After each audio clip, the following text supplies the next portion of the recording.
I've spoken to people who are very uncomfortable with the experiences they are having with extraterrestrials. And you said that you could ask for them to stop. So my question is very simple and practical.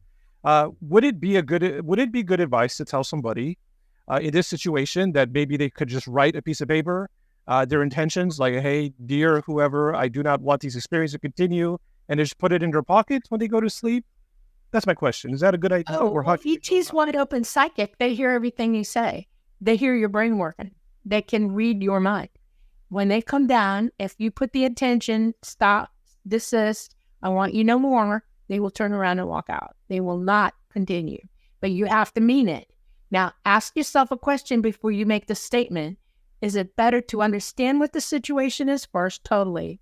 In other words, while you're here and awake now, understand what they're really doing, because the fear of the situation is what's guiding you wanting them to stop. Not the knowledge of the truth of it, but the fear of it. So work on the fear first, because you can't be afraid and transmit your mind to theirs. They cannot hear you. If you're blocked by fear, they will not hear a word you say. And also, I would add to that people tend to have conflicting ideas in their head. On one level, they do want it, and on another level, they don't. So you have to be very clear in your thinking. But again, to compartmentalize. Well, you think about it before you make that decision. Absolutely. Know all that is knowable, and then proceed with your decision. We're very good at denial. And I will point to several cases that I have researched where people have said, no, stop. One lady I interviewed, Wendy, was having a real hard time with this. She was healed. She's now very happy she's had contact. She woke up. It took her a while, but she was having a hard time with it in the beginning, like many do, and woke up one evening floating up out of her house. She woke up floating over her house, actually. The graves were surrounding her. A UFO was right overhead, and she's heading towards it. And she looks to her side and sees these grays, and they seemed a little bit surprised that she had woke up. She says, put me back now, right now. And they did.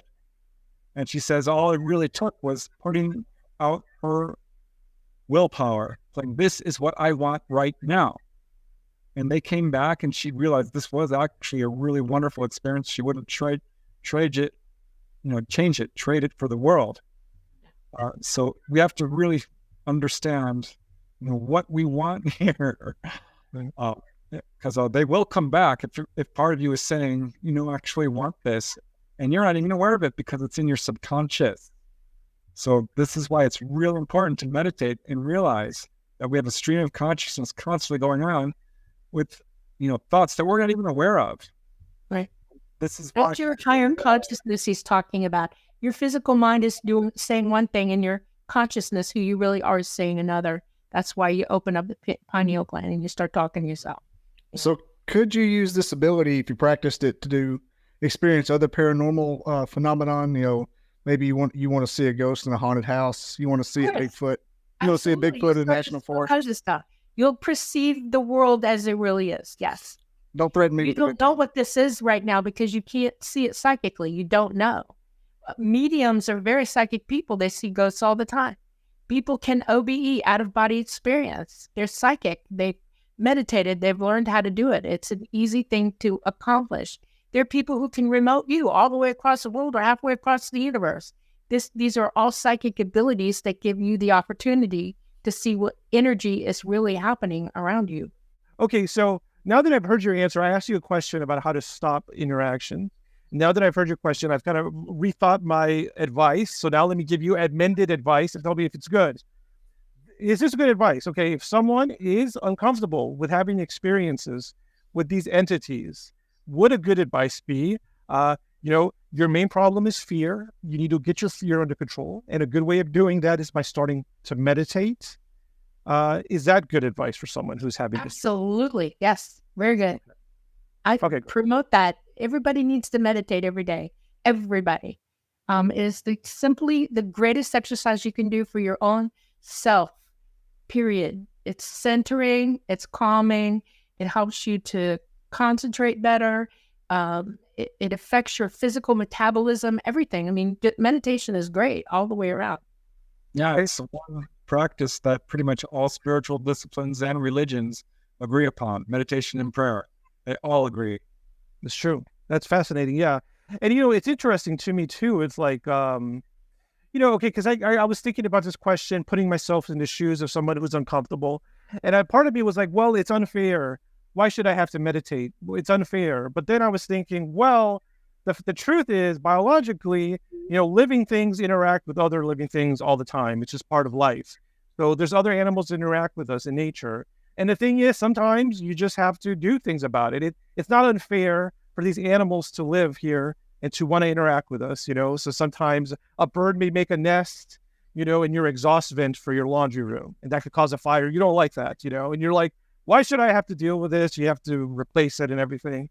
But the fact is, it's just the price you pay for being alive is that other living things interact with you sometimes. Sometimes you have to do something about it, which could be meditating.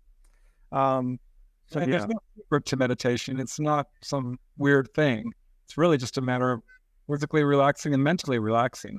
That's all it really is. Just clearing your mind of all the negativity.